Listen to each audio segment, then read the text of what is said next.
ओम शांति। मुरली है 3 मई 2024। बाप दादा के मधुर महावाक्य। मीठे बच्चे, इस दुख धाम को जीते जी तलाक दो, क्योंकि तुम्हें सुख धाम जाना है। इस दुख धाम को जीते जी तलाक दो, क्योंकि तुम्हें सुख धाम जाना है। आज का प्रश्न है, बाप बच्चों को कौन सी एक छोटी सी मेहनत देते हैं? बाप बच्चों को कौन सी एक छोटी सी मेहनत देते हैं? बाबा ने उत्तर दिया, बाबा कहते, बच्चे, काम महाशत्रु है, इस पर विजय प्राप्त करो। यही तुम्हें थोड़ी सी मेहनत देता हूँ। बाबा कहते हैं, मैं तुम्हें यही थोड़ी सी मेहनत देता हूँ। तुम्हें संपूर्ण पावन बनना है। पतित से पावन अर्थात पारस बनना है। पारस बनने वाले पत्थर नहीं बन सकते। तुम बच्चे अभी गुल गुल बनो तो बाप तुम्हें नैनों पर बिठाकर साथ ले जाएंगे। क्या कहा बाबा ने? कौन सी मेहनत देती हैं थोड़ी सी? कि बच्चे, काम महाशत्रु है, इस पर विजय प्राप्त करो। संपूर्ण पावन बनना है। पतित से पावन अर्थात पारस बनना है। पारस बनने वाले पत्थर नहीं बन सकते। तुम बच्चे क्योंकि अभी गुल गुल बने हो, तो बाप तुम्हें नैनों पर बिठाकर साथ ले जाते।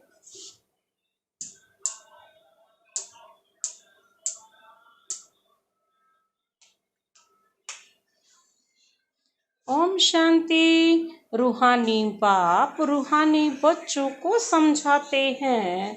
यह तो बच्चे जरूर समझते हैं, हम ब्राह्मण ही हैं जो देवता बनेंगे, यह है पक्का निश्चय है ना। टीचर जिसको पढ़ाते हैं जरूर आप समान बना देते हैं ना। यह तो निश्चय की बात है। टीचर जो पढ़ाते हैं वो बच्चों को कैसे बनाते हैं? आप समान बना देते हैं ना। तो यह निश्चय की ही बात है। कलप कलप बाप आकर समझाते हैं। हम नरकवासियों को स्वर्गवासी बनाते हैं। सारी दुनिया को बनाने वाला बाबा कहते हैं कोई तो होगा ना, सारी दुनिया को पावन बनाने वाला। बाप स्वर्गवासी बनाते हैं और रावण नरकवासी बना। इस समय है रावण राज्य, सतयुग में है राम राज्य। राम राज्य की स्थापना करने वाला है तो जरूर रावण राज्य की स्थापना करने वाला भी होगा। जब राम राज्य स्थापन करने वाला है तो रावण राज्य भी स्थापन करने वाला होगा। राम भगवान को कहा जाता है। भगवान नई दुनिया स्थापन करते हैं। ज्ञान तो बहुत सहज है, कोई बड़ी बात नहीं है, परंतु पत्थर बुद्धि ऐसे हैं जो पारस बुद्धि होना ही असंभव समझते। नरकवासी से स्वर्गवासी बनने में बड़ी मेहनत लगती है, क्योंकि माया का प्रभाव है। कितने बड़े बड़े मकान 50 मंजिल 100 मंजिल के बनाते हैं। स्वर्ग में कोई इतनी मंजिल नहीं होती। आजकल यहाँ ही बनाते रहते हैं। तुम समझते हो सतयुग में ऐसे मकान नहीं होते जैसे वहाँ बनाते हैं, जैसे यहाँ बनाते हैं ना, वहाँ नहीं होते। बाप खुद समझाते हैं, इतना छोटा झाड़ सारे विश्व पर होता है, तो वहाँ मंजिलें आदि बनाने की दरकार ही नहीं। ढेर की ढेर जमीन पड़ी रहती है, यहाँ तो जमीन है नहीं, इसलिए जमीन का दाम कितना बढ़ गया है। वहाँ तो जमीन का भाव लगता ही नहीं, न म्युनिसिपल टैक्स आदि लगता है। जिसको कितनी जमीन चाहिए ले सकता है। वहाँ तुमको सब सुख मिल जाते हैं, सिर्फ एक बाप की इस नॉलेज से, बस इस नॉलेज से ही वहाँ सारे सुख मिल जाते। मनुष्य 100 मंजिल आदि जो बनाते हैं उसमें भी पैसे आदि तो लगते हैं, वहाँ पैसे आदि लगते ही नहीं, अथाह धन रहता है, पैसे का वहाँ कदर ही नहीं। ढेर पैसे होंगे तो करेंगे क्या, जब पता ही नहीं है वो पैसे है या पत्थर है, कुछ भी नहीं पता, उनकी नॉलेज ही नहीं। तो बाबा कहते उसमें भी पैसे आदि तो लगते हैं ना। सोने हीरे मोतियों के महल आदि बना देती। समझ और बेसमझ की ही बात है। बाबा कहते अभी तुम बच्चों को कितनी समझ मिली, यही समझ और बेसमझ की बात। सतो बुद्धि और तमो बुद्धि।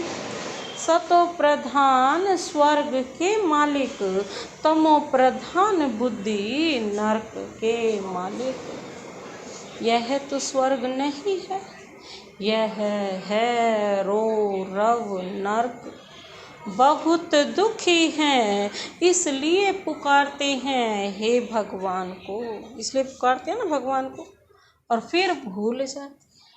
कितना माथा मारते कॉन्फ्रेंस आदि करते रहते हैं कि एकता हो जाए, परंतु तुम बच्चे समझते हो यह आपस में मिल नहीं सकते। यह सारा झाड़ जड़ जड़ीभूत है, फिर नया बनता है।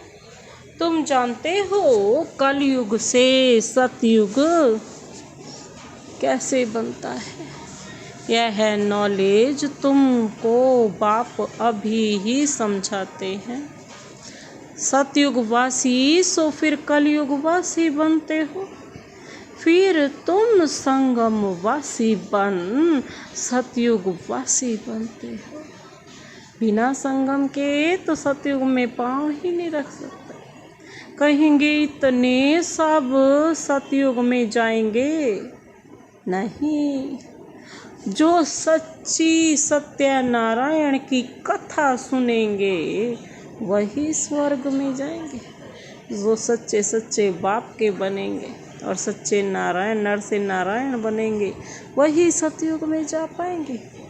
बाकी सब शांति धाम में चले जाएंगे। दुख धाम तो ऐसा होगा ही नहीं माँ। तो इस दुख धाम को जीते जी तलाक दे देना चाहिए। बाप युक्ति तो बताते हैं कैसे तुम तलाक दे सकते हो। इस सारी सृष्टि पर देवी देवताओं का राज्य था, अभी फिर बाप आते हैं स्थापना करने। हम उस बाप से विश्व का राज्य ले रहे। ड्रामा प्लान अनुसार चेंज जरूर होनी है, यह है पुरानी दुनिया। इसको सतयुग कैसे कहेंगे? परंतु मनुष्य बिल्कुल समझते नहीं है कि सतयुग क्या होता है।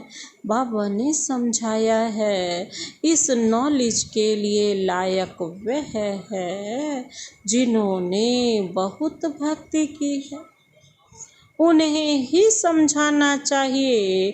बाकी जो इस कुल के होंगे नहीं, सब कहते हुए तो समझेंगे ही नहीं, तो फिर ऐसे ही टाइम वेस्ट क्यों करना चाहिए। हमारे घराने के ही नहीं हैं तो कुछ भी मानेंगे नहीं। कह देते हैं आत्मा क्या, परमात्मा क्या, यह मैं समझना ही नहीं चाहता हूँ। जो नहीं है इस घर के वो कहेंगे हम आत्मा परमात्मा को नहीं समझते, नहीं चाहते। तो ऐसे के साथ मेहनत क्यों करनी चाहिए। बाबा ने समझाया है, ऊपर में लिखा हुआ है भगवानु वाच, मैं आता ही हूँ कलप कलप पुरुषोत्तम संगम युग पर, और साधारण मनुष्य तन में जो अपने जन्मों को ही नहीं जानता है। मैं बतलाता हूँ, पूरे 5000 वर्ष का पाठ किसका होता है। बाबा कहते हम बता देते हैं, जो पहले नंबर में आया है उनका ही पार्ट होगा ना। श्री कृष्ण की महिमा भी गाते हैं, फर्स्ट प्रिंस ऑफ सतयुग। वही फिर 84 जन्मों के बाद क्या होगा, वही 84 जन्मों के बाद फर्स्ट बैगर भी वही बनता है, बैगर टू प्रिंस बनते हैं ना। फिर प्रिंस टू बैगर, तुम समझते हो प्रिंस टू बैगर कैसे बनते हैं। बाबा कहते हैं ये तुम ही समझते हो प्रिंस टू बैगर कैसे बनते हैं।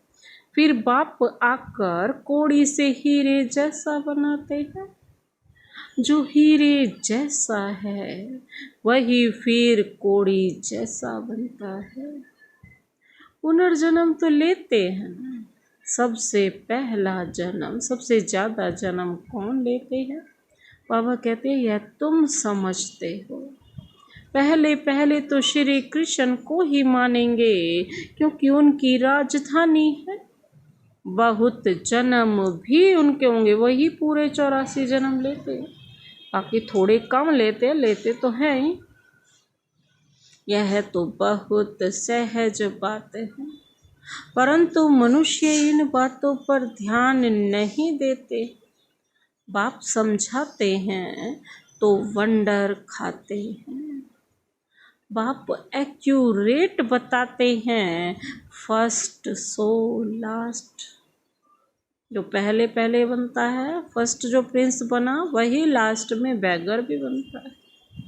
फर्स्ट हीरे जैसा और लास्ट जन्म कैसा होता है, कोड़ी जैसा। फिर हीरे जैसा बनना है, पावन बनना है। बाबा कहते हैं इसमें तकलीफ क्या है। पारलौकिक बाप ऑर्डिनेंस निकालते हैं कि काम महाशत्रु है। तुम पतित किस से बने हो, विकार में जाने से, इसलिए बुलाते भी हैं हे पतित पावन आओ। क्योंकि बाप तो एवर पारस बुद्धि है, वह कभी पत्थर बुद्धि नहीं बनते हैं। कनेक्शन ही उनका और पहले नंबर जन्म लेने वाले का हुआ है। इसीलिए तो विष्णु की नाभि से, ऐसे ही बताया ना कैसे विष्णु की नाभि से क्या निकलता है, देवताएं, और देवताओं की नाभि से फिर कौन निकला,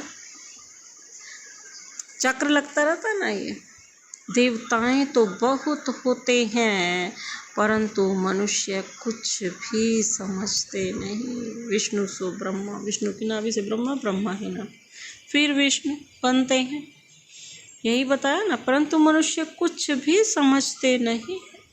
क्रिश्चियन लोग कहते हैं क्राइस्ट से 3000 वर्ष पहले पैराडाइज था। वह फिर भी पिछाड़ी को आए है ना। क्रिश्चियन लोग तो सबसे लास्ट में आए। उनको भी पता है कि पृथ्वी पर पहले 3000 वर्ष पहले क्या था, स्वर्ग था, सतयुग था।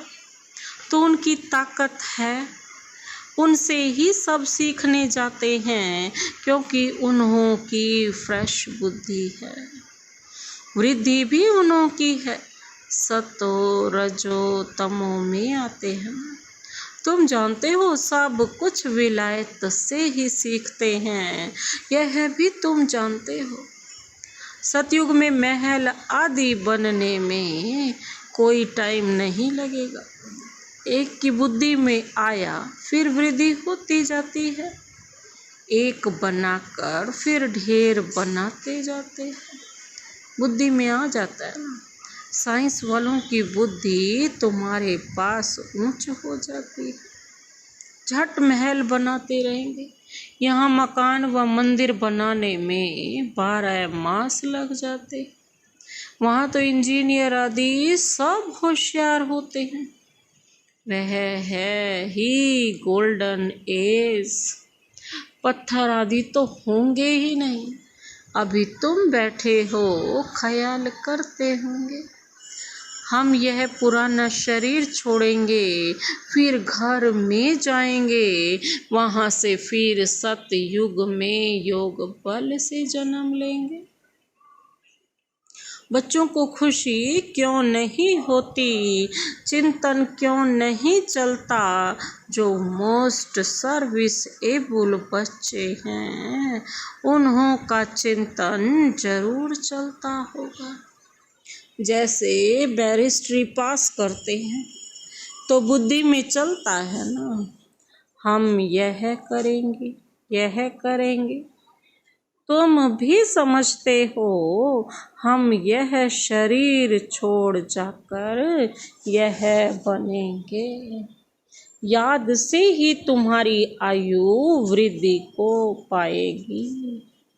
अभी तो बेहद बाप के बच्चे। यह ग्रेड बहुत ऊंची है। तुम ईश्वरीय परिवार के हो, उनका कोई और संबंध नहीं है। भाई बहन से भी ऊंच चढ़ा दिया है। भाई भाई समझो। यह बहुत प्रैक्टिस करनी है। भाई का निवास कहाँ है? इस तख्त पर अकाल आत्मा रहती है। यह तख्त सभी आत्माओं के सड़ गए हैं। सबसे बाबा कहते किसका तख्त सड़ गया? जास्ती तख्त तुम्हारा तख्त सड़ गया है। आत्मा इस तख्त पर विराजमान होती है। भ्रिकुटी के बीच में क्या है? यह बुद्धि से समझने की बातें हैं। आत्मा बिल्कुल सूक्ष्म है, स्टार मिसल है। बाप भी कहते हैं मैं भी बिंदु हूँ, मैं फिर तुमसे बड़ा थोड़े ही हूँ। तुम जानते हो हम शिव बाबा की संतान हैं। जैसी संतान अति सूक्ष्म बिंदु, वैसे ही पिता, उस आत्मा का पिता भी तो बिल्कुल वैसा ही होगा ना। अब बाप, तुम जानते हो हम शिव बाबा की संतान हैं।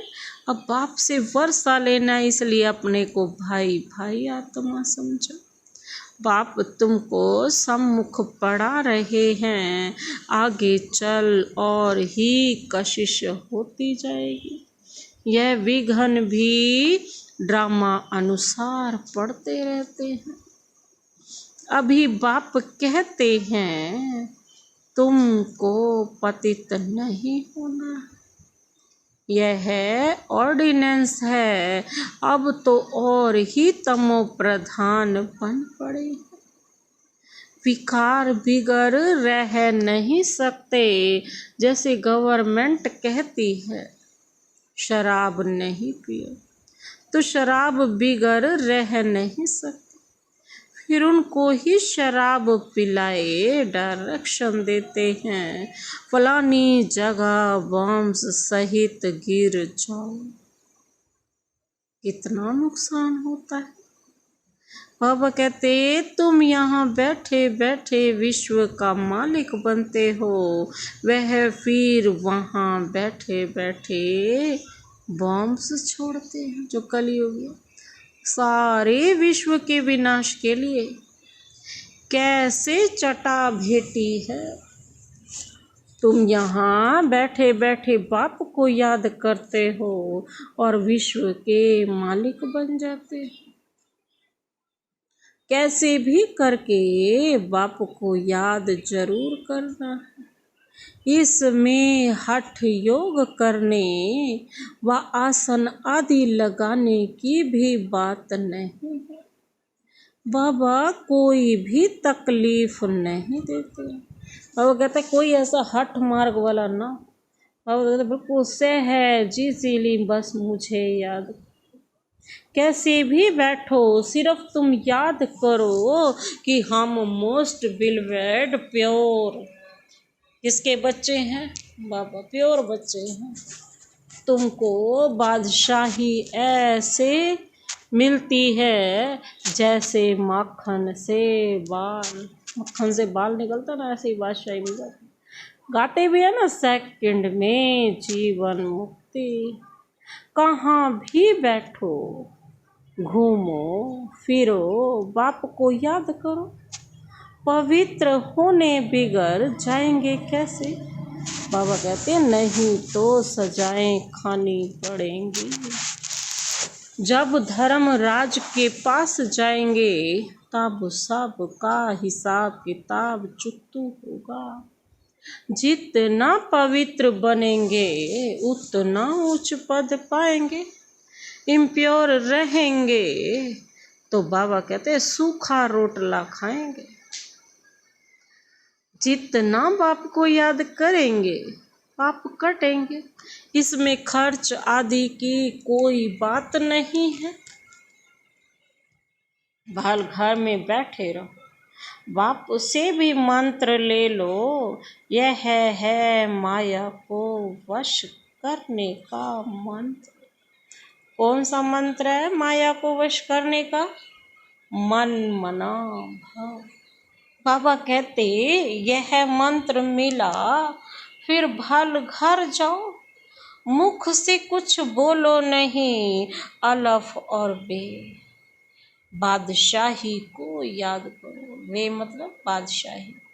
तुम समझते हो बाप को याद करने से हम सतो प्रधान बन जाएंगे, पाप कट जाएंगे।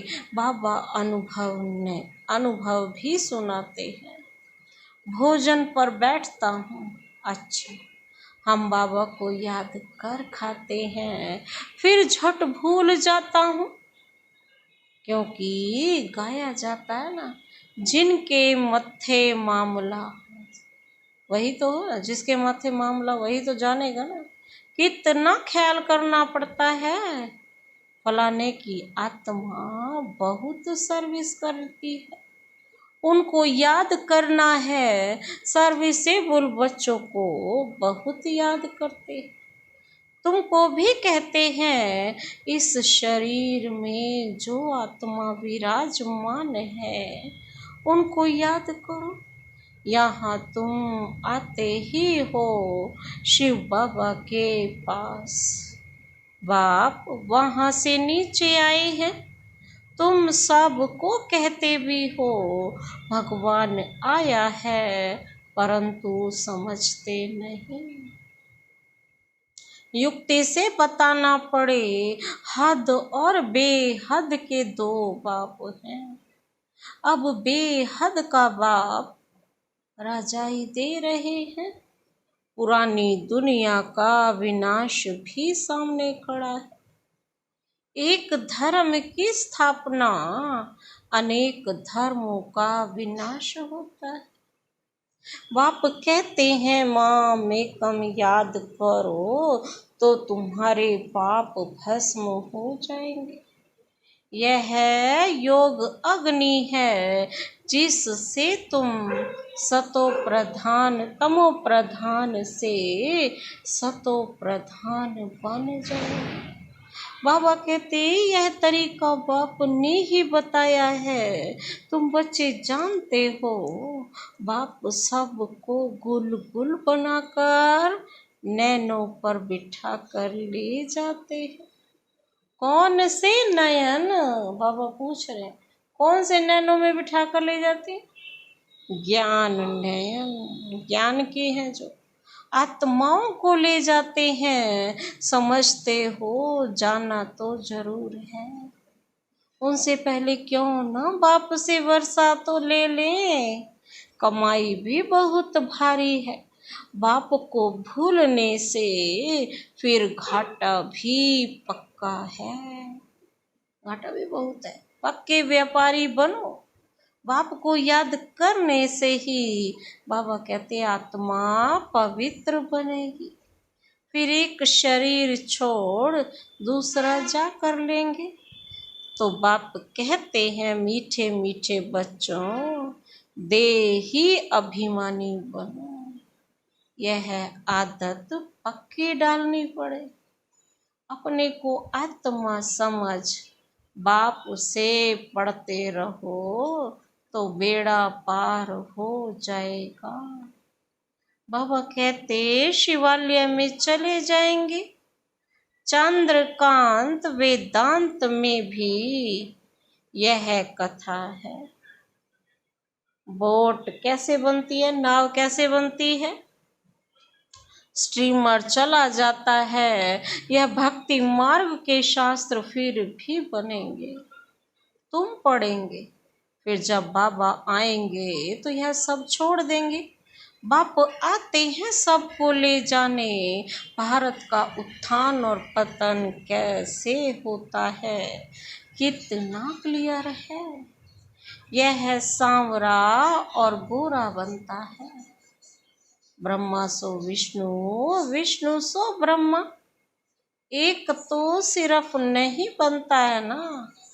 यह सारी समझानी है। बाबा कहते श्री कृष्ण की भी समझानी है। गोरा और सांवरा स्वर्ग में जाते हैं तो नरक को लात मारते। यह चित्र में क्लियर है ना। राजाई के चित्र भी तुम्हारे बनाए हुए हैं। बाबा कहते राजाई के चित्र भी तुम्हारे बनाए थे। अच्छा, मीठे मीठे सिकिल दे बच्चों प्रति मात पिता बाप दादा का याद प्यार और गुड मॉर्निंग। रूहानी बाप की रूहानी बच्चों को नमस्ते। हम रूहानी बच्चों की रूहानी बाप दादा को नमस्ते नमस्ते नमस्ते। Good morning. शुक्रिया बाबा, शुक्रिया। धारणा के लिए मुख्य सार है। पहला पॉइंट है बाप के ऑर्डिनेंस को पालन करने के लिए हम आत्मा भाई भाई हैं। बाप के ऑर्डिनेंस को पालन करने के लिए हम आत्मा भाई भाई हैं। भ्रिकुटी के बीच में हमारा निवास है। हम बेहद बाप के बच्चे हैं। हमारा यह ईश्वरीय परिवार है। इस स्मृति में रहना है। देही अभिमानी बनने की आदत डालनी है। दूसरा पॉइंट है धर्म राज की सजाओं से छूटने के लिए अपने सब हिसाब किताब चुकतू करने हैं।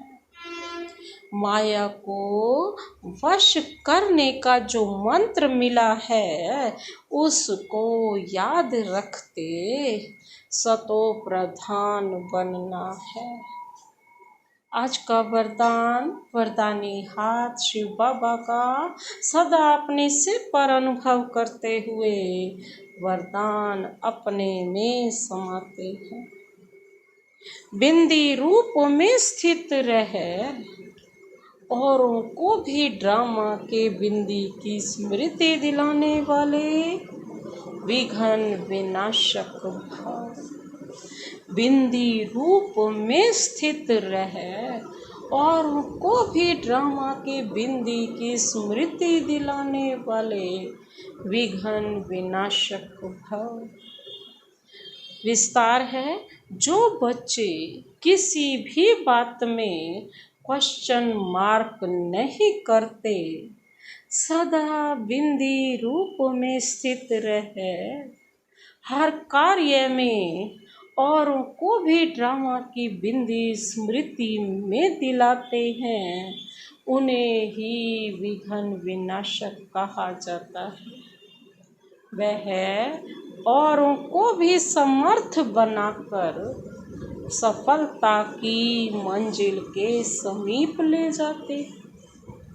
वह हद की सफलता की प्राप्ति को देख खुश नहीं होते, लेकिन बेहद के सफलता मूर्त होते हैं।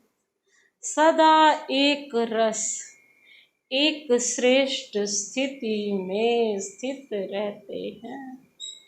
वह अपनी सफलता की स्वास्थिति से असफलता को भी परिवर्तन कर देते हैं। वह अपनी सफलता की स्वस्थिति से ही असफलता को भी परिवर्तन कर देते हैं। आज का स्लोगन, दुआएं लो दुआएं दो, तो बहुत जल्दी माया जीत बन जाएंगे। दुआएं दो और दुआएं लो, दुआएं लो और दुआएं दो, तो बहुत जल्दी माया जीत बन जाएंगे। अच्छा, ओम शांति।